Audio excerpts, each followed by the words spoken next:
on Lupus Awareness Month. So yesterday was put on Purple Day, but the whole entire month of May is Lupus Awareness Month.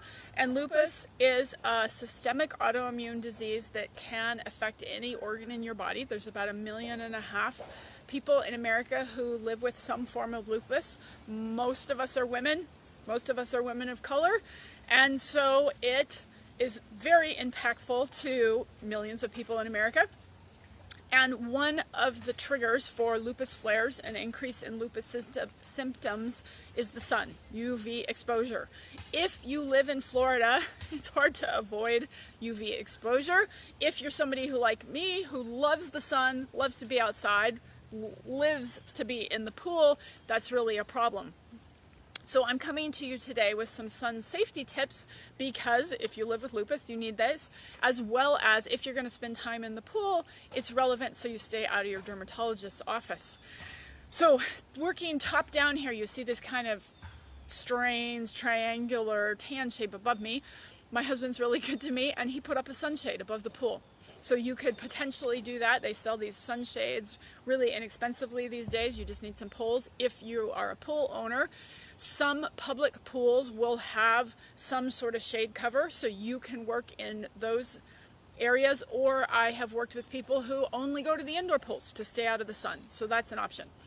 Floppy hat.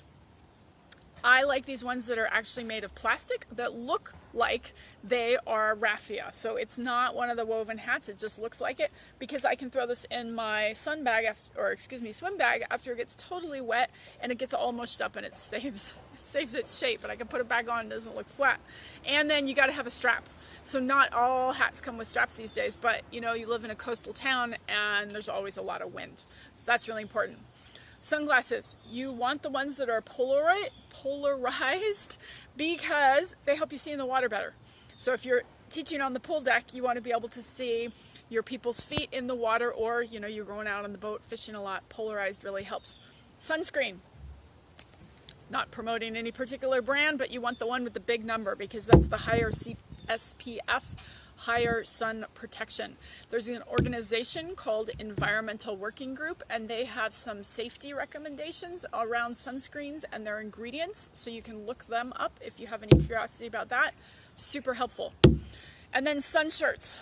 They come in lots of varieties. What do you want? I like the ones with the hoods, because you can put the hood up and then you're always forgetting to sunscreen the top of your ears, right? And that'll be covered for you. It gets around your neck, so you don't have to worry about that. Gets you a little more cover up around the chin, and you know, you can still put the hat on over them. So that's really helpful. Also, you want the long sleeves, right? If you're cutting off here, not going to be as effective. And along with long sleeves, get the ones with the extra long arms that have the thumb slit, because super easy to forget to sunscreen the back of your hands. And personally, that's where all my sunspots are the worst, because I always forget to get the backs of my hands. So really helpful there. And then, okay, moving down, sun pants. So I like the ones that have these little skirts on them, because when you're on the pool deck, then you're not flashing your sun pants at people. So really helpful. When I am doing this head out aquatic exercise like aqua yoga, this is basically the setup I wear and what I wear to teach in. When I'm swimming in the pool, I switch this sun shirt out for a tighter one that has the tape on the bottom, because then it helps stay down. But I still swim in the swim pants and the sun shirt, and I put on the sunscreen before I put on the goggles to help me stay safe in the pool. So if you want any more information about lupus and what it's like to live with lupus for a regular person, feel free to ask any questions. I can refer you out to any organization if you're looking for resources for a colleague or family friend or a loved one. And I will put the link below this video, because having lupus sucks and I want to support anybody else who lives with lupus. The only aqua yoga sequence that I produce for free and let anybody have is an aqua yoga for lupus sequence. I'll put that link here, so that if you or anyone you care about lives with it and wants to practice aqua yoga in a sun-safe way, so the lupus doesn't impact your skin or cause you to have a flare-up, increase your fatigue, anything like that, you can. So thank you so much. Please practice sun safety wherever you live and whatever you live with, because your dermatologist will thank you and your skin will thank you. Have a great day, everybody.